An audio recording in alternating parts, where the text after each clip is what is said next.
Ready, set, go. Okay, and we're back to Tiny Bunny. There's a police officer, and he's checking things out. He's giving us a real interrogation here. I frantically fixed my glasses. Wait, Semyon took them away yesterday, but now they're... Right, we've been over this. They reappeared. It's strange that you have your glasses back now. So what were you doing in the forest yesterday, Anton? I go to school through the forest. It could have easily fallen out of my bag. That's not like you could have... That's not entirely true. I don't know why you didn't just tell the truth. I don't know why you couldn't have just said what actually happened, but whatever. Easily, just like me producing this half-truth. Be careful out there. Okay, thank you, officer. Thank you. Have a great day. Before I could realize whether it was a genuine piece of advice or a veiled threat, the teacher said, "Class, the officer will now tell you about some rules you should follow." So the killer does exist. Okay, catch it. Cool your jets here. We can't make any of this public for now. Whether the criminal really exists or not, you should be mindful of your safety. The police, your parents, and your teachers all watch over you, but no one guards you better than you yourself. Alright, any questions? A stockade of arms rose from the desks. Okay, here we go. The kids shouted over each other, as they are doing, swarming the policeman with questions. In an attempt to calm down that chorus, he moved toward the blackboard. The gray file was left lying in front of me. Is he just giving this to me? Is this just mine now? Can I have it? I stared at it, my breathing so ragged that I might have looked like someone who just ran a 100-meter sprint. Beads of sweat rolled down my back. Bleh.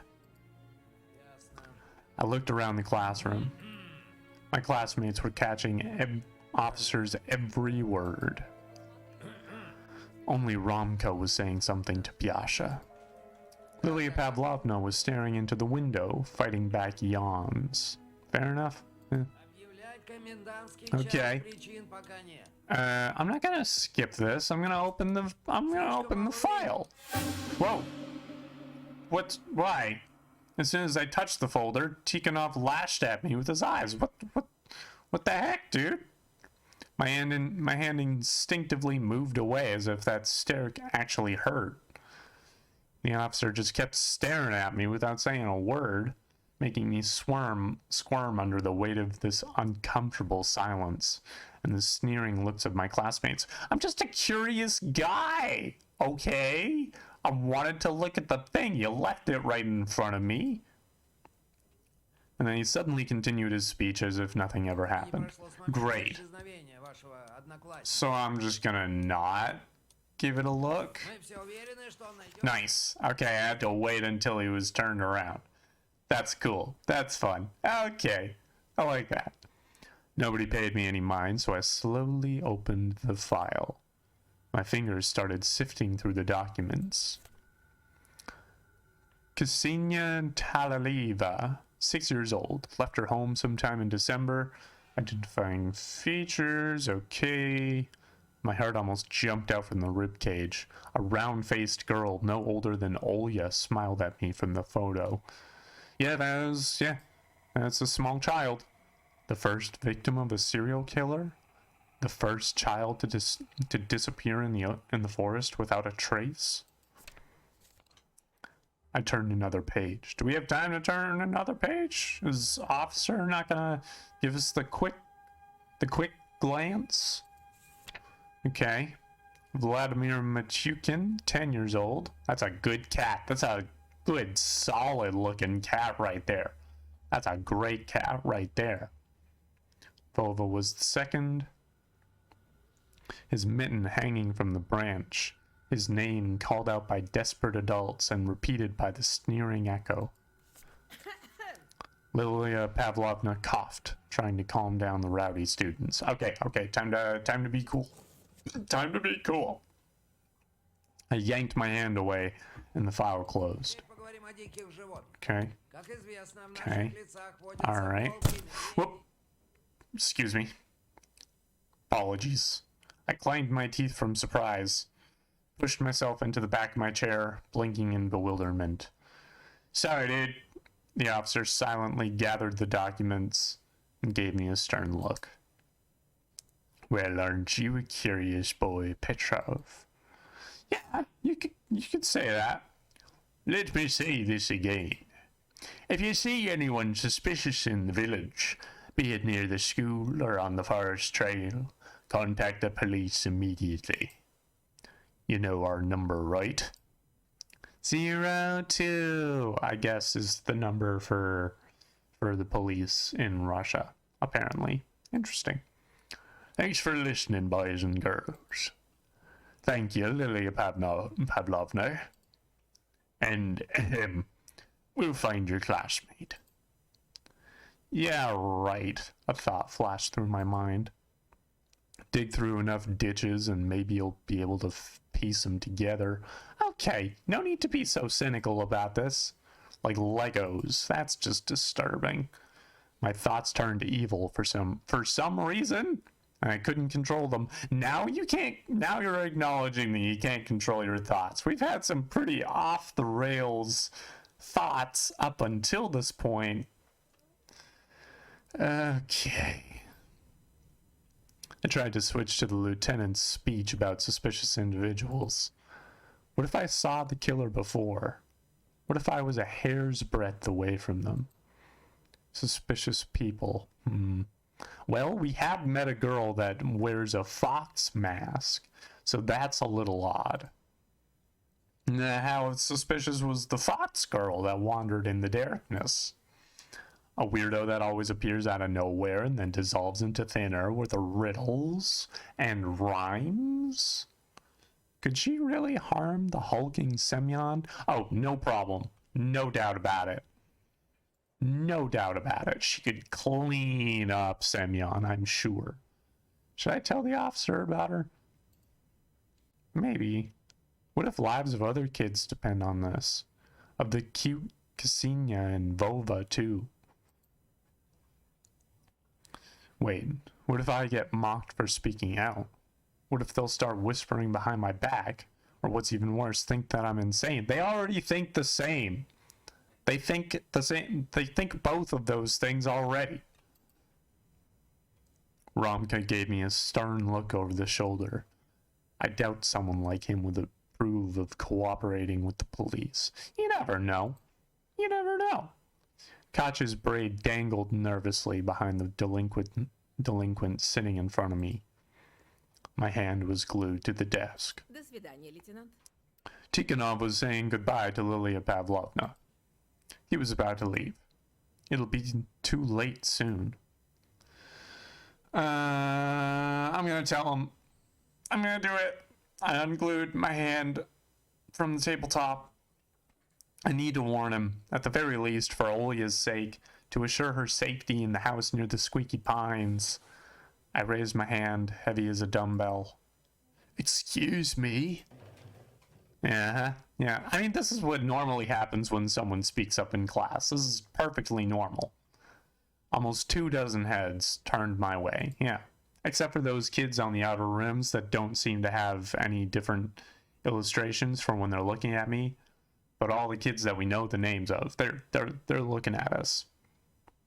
My teacher, the officer, Polina, Katya shoved an elbow into her friend's side. Sleepy Byasha stretched out his neck. Romka frowned inquiringly. I'm listening. It felt like I was being studied under a microscope. You do have a lot of the people's attention on you right now. We can't screw this up. Yesterday, when I was walking to school in the morning, I saw an unfamiliar person. My classmates started whispering. Tikhonov frowned, a deep wrinkle adorning the space between his eyebrows. It's called a forehead, or I guess the space directly in between. I guess that's just the nose bridge or whatever. We'll allow space between the eyebrows. We'll allow it. There's no way he'd be able to tell if it was an outsider or a local. He just moved to our village. The other kids smirked. Katya flashed an evil smile. Calm down. Can you describe them in more detail, Anton? Then it dawned on me. I can do more than describe them. What I can do... I can draw them. Nice! Using our abilities, our special talents. I know how to draw. Kind of. After spitting out this confession, I expected everybody to laugh. But that didn't happen. Even Katya stayed silent. Polina tilted her head and studied me with an intrigued look on her face. I was pleased by this wave of attention. It made me feel bolder, so I asked, "Do you want me to?"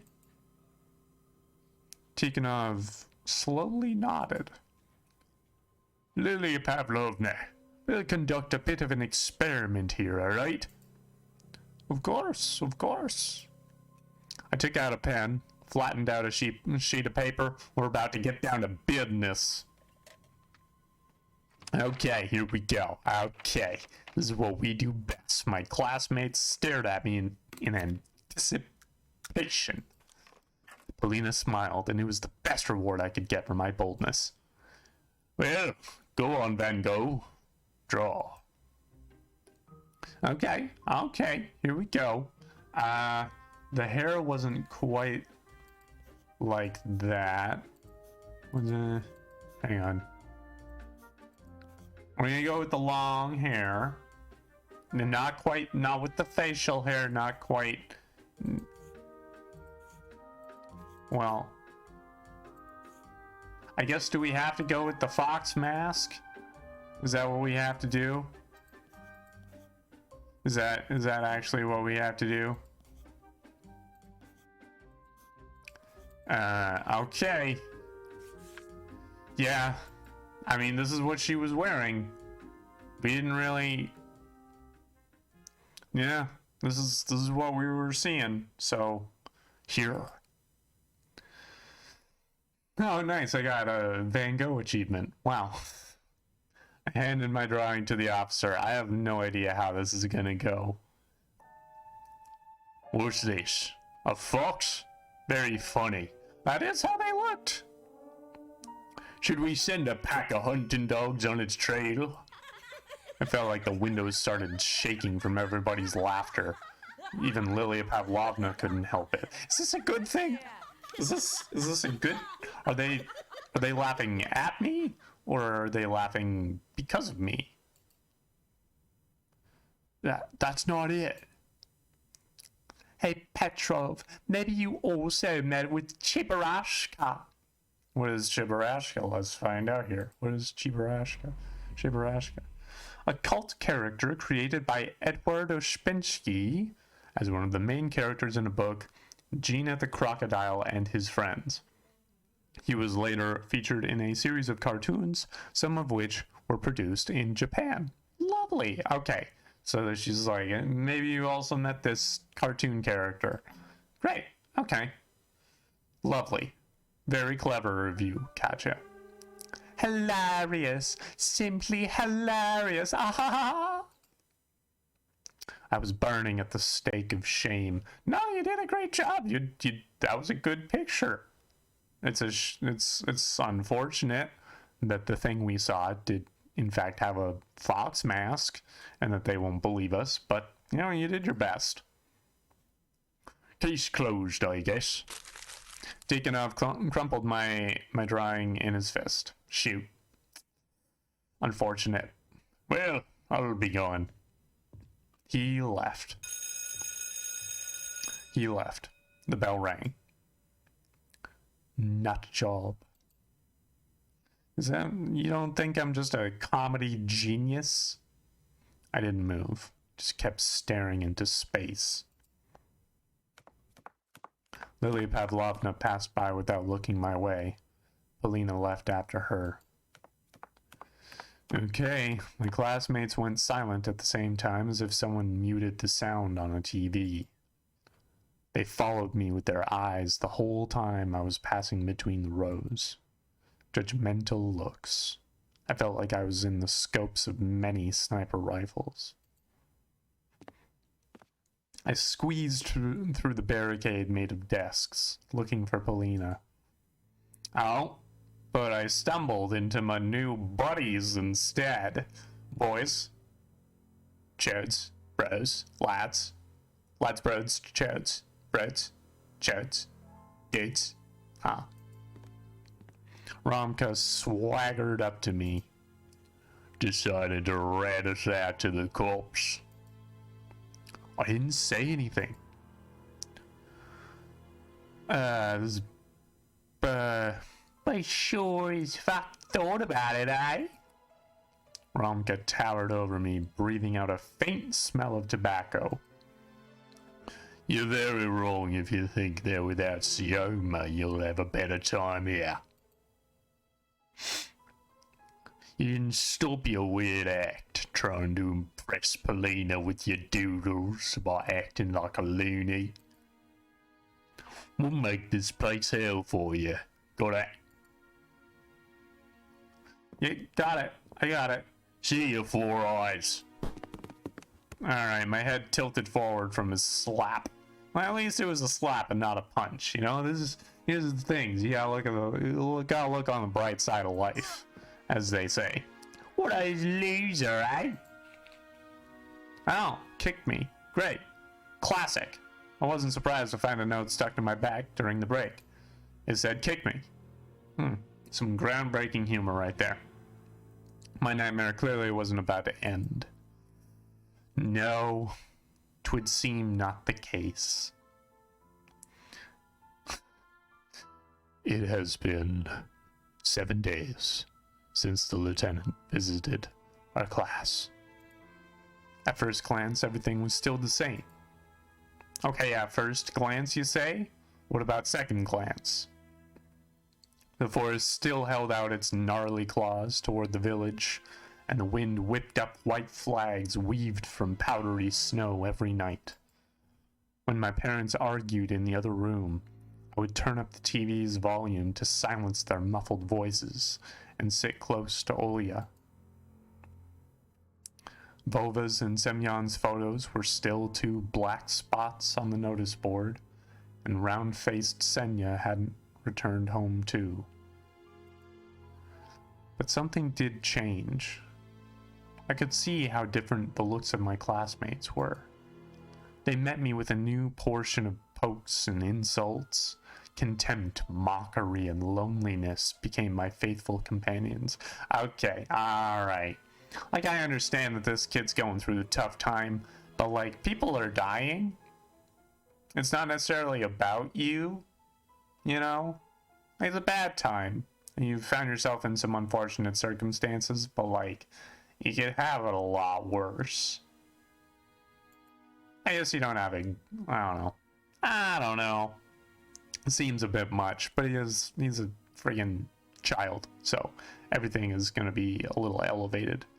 But most importantly, a shadow slid across my desk, leaving behind a mysterious note.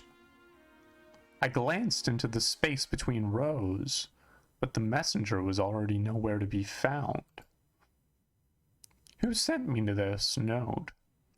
What could this carefully ripped out and neatly folded piece of paper be hiding from me? More threats and humiliation, or... I took the piece of paper and carefully inhaled the wafting aroma. Blackberry. Inside was a message in beautiful handwriting. I'm waiting at a dead end near the dressing room. Come alone. With a little heart at the end. Oh, that's nice. If this is a prank, that'd be bad. That'd be really unfortunate. Maybe it's Polina, maybe not.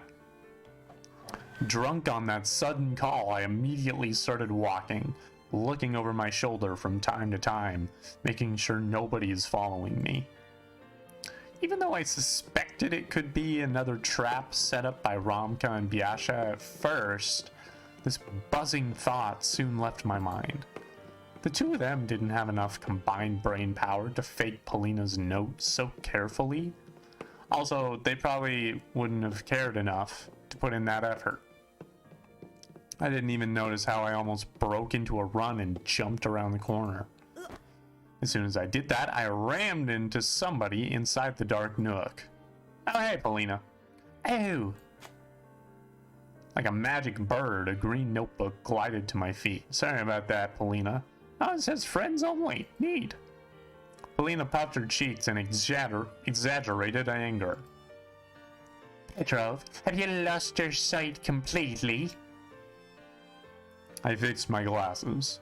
My nearsightedness wasn't that embarrassing anymore. I bent down and picked up the notebook. Sorry, I was in a rush. Were you waiting for me? Did something happen? Polina studied me with her eyes and clicked her tongue. Do you know what you look like, Antosha? No. Like blues improv. Like, what? What? Explain, ma'am. Ma'am? I blinked in bewilderment. Yeah, you and me both, pal. What is that? What do you mean? I always associate people I know with something. I do that too. But why music? It can't be anything other than music. Some people are like guitar solos. Some are drums. People like our Lilia Pavlovna are war marches. And you're so thoughtful, so mysterious, sometimes even a bit sad. You're definitely blues. I'll take it. Alright, that's not bad. I can share with that. And what about the improv part? It's when the listener has no idea where the melody will go, what tempo it will adopt. Of course, some of the things Polina said went completely over my head. No, I get it, because we're kind of a hot mess. We really don't know what we're doing while we're doing it. This makes sense. But I couldn't stop looking at her smile, light like a breeze in May, and her eyes deep and blue. One needs to have experience and taste to recognize the music in you. You're not some pop music. Not that there's anything wrong with pop music. I like pop music. There's some really good pop music out there. If you look. I don't think I even know what blues is. Yeah, listen to it, Anton. Yeah, there's some music with perspective. Polina gasped and frowned, which made her look even more beautiful. You've never listened to jazz? Or blues, or jazz blues? Don't say something like that to my face. I'll make sure to give you a cassette. Grandpa used to bring me so much music from the city. Jazz, swing, and classical too. He was the one to notice my musical mindset. When I was still very little, I tried recording the sounds of nature on paper. The songs of the rain and the forest. I wish I had ears like yours. You both have ears. Like, you both have functioning ears. So... And I love to have your eyes. I tensed up, worried that she was making fun of me, but Polina shook her head. Oh, we're getting close. No, I'm serious. You have the eyes of an artist. You're so good at picturing things.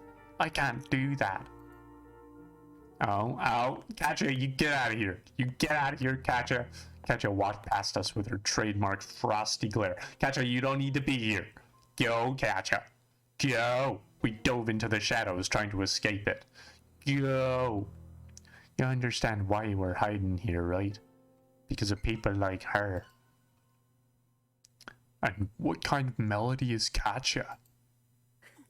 Polina flashed me a sly smile. The squeaking sound of unoiled door hinges. Nice. Nice one, Polina. Well done. Good stuff. Good kid. Yeah. You know, this nasty discant. I giggled, covering my mouth. That's good. It's a good joke. Katya didn't hear her whispers, but she suddenly glanced over her shoulder, clearly annoyed. A moment later, she sighed and went her way. She probably knows we're here. Probably knows about it.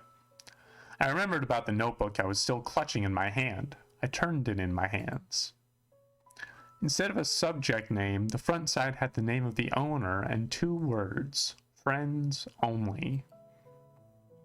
Curiosity killed the cat, you know. I'm sorry, is this a questionnaire? Have you ever failed one? I lied that I had. Sure. In reality, girl classmates from my previous school had never asked me to fill their questionnaires. It was quite upsetting. I'm quite upset about this. It was heartbreaking.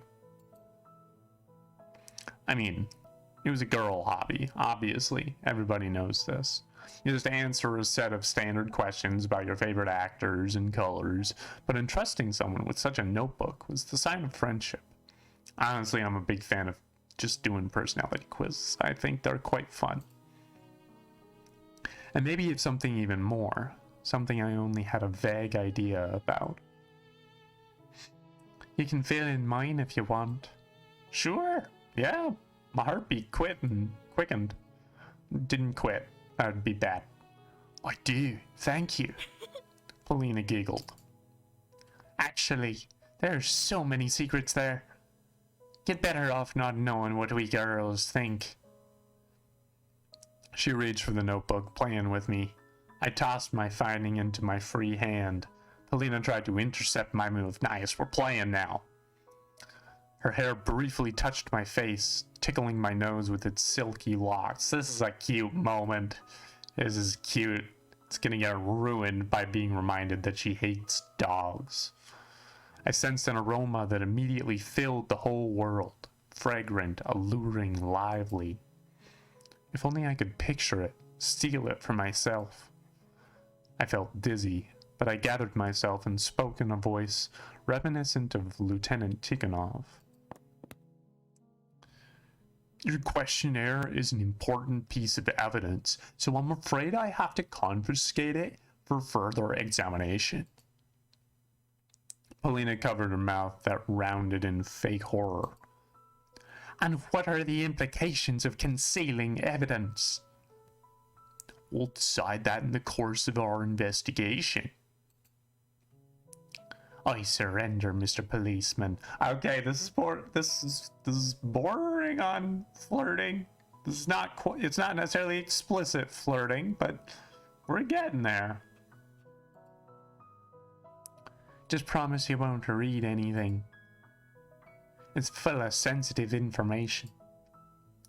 I'm afraid I'll have to investigate whether someone is in love with Mr. Petrov. Polina burst out laughing and pressed herself against my chest, showering me with the aroma of her hair and her milky skin that looked almost transparent, with tiny threads of veins running under. Okay, we're looking pretty closely here. All right. Her whisper was hot, like a piece of butter sizzling on a pan. And swear that you will keep this information private. Does she have a...